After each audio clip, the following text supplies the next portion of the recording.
ئێمە لە کافتریا دانیشتبوو و کارەکە بە بەرچاومانەوە دەکرا، پێشبڕکیان دەکرد.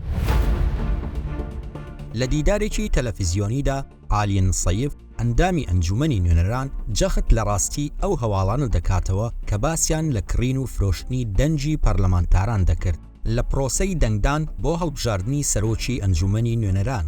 ئەوەش لەو دانیشتنەی ئەنجومەنی نوێنەراندا کەمانجی کانونی دووەمی ڕابردوو ڕێکخراو تایبەت بوو بە هەڵبژاردننی سەرۆکێکی نوێ بۆ ئەنجومەنەکە، بەڵام بەبێ هەڵبژاردننی سەرۆک دانیشتنەکە هەڵگیرا. للجهة الثانية اللي راح تسلمهم هاي الورقة اللي بيها الاسم والصورة، تستلم هذه ورقة الاقتراع مختومة من الأمام ومن الخلف.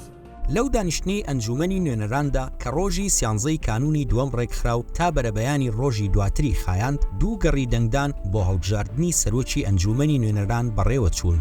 لە گەڕی یەکەمدا لە کۆی 5 کاندید زۆرینەی دەنگەکانی پەرلەمانتارانی بەشداربووی پرۆسەکە بەسەر دوو کاندیددا دابەش بوون. ئەوانیش شعلان کرەیم کاندیدی پارتی تەقەدوم بە سەرۆکایەتی محەممەد حەلبوسی کە 152 دەنجی مسۆگەر کرد و سالم عیساوی کاندیدی هاوپەیمانی حەسم کە 97 دەنجی بەدەست هێنا. بە پێی وتەی عالیە سەیف لە گەڕی یەکەمی دەنگدانەکەدا هەر پەرلەمانتارێکی دەرەوەی فراکسیۆنەکەی تەقەدوم لە بەرامبەر دەنگدانی بە کاندیدی ئەو فراکسیۆنە بڕی 50,000 دۆلاری پێدراوە و کڕین و فرۆشتنی دەنگەکان لە کافتریای ئەنجومەنی نوێنەران کراوە. کاغزێکیان دەدا بە پەرلەمانتار و پێیان دەوت دەنگ بدە بۆ کاندیدا. ئەگەر وێنی دەنگدانەکەت بهێنیت ئەوە 50,000 دۆلارت پێدەدەین.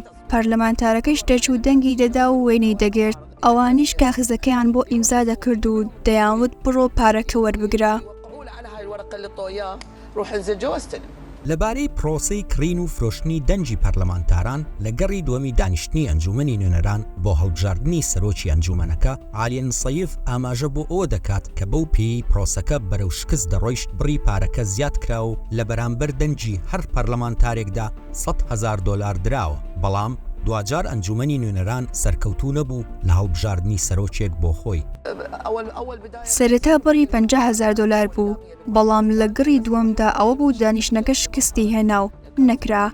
بەڕێز شعلان کەریم 152 دەنگی بەدەست هێنا بوو، بۆیە پارەکە زیاد کرا بۆ 100,000 دۆلار بۆ ئەوەی قایل بن و کارەکە سەر بگرێت. بۆ سەلماندنی وتەکانی ئەندامەکەی ئەنجومەنی نوێنەران دەڵێت هەندێک لەو پەرلەمانتارانەی پێشنیازی وەرگرتنی پارەیان بۆ کراوە بەڵام ڕەتیان کردوتەوە، لە دەستەی دەستپاچی سکاڵایان تۆمار کردووە. دەستەکەش لێکۆڵینەوەی لەو ڕووداوە کردووە و ڕاستی دۆسیەکەی سەلماندووە بەبێ ئەوەی ئاماژە بۆ گرتنەبەری ڕێکار لەلایەن دەستەی دەستپاچیەوە بکات.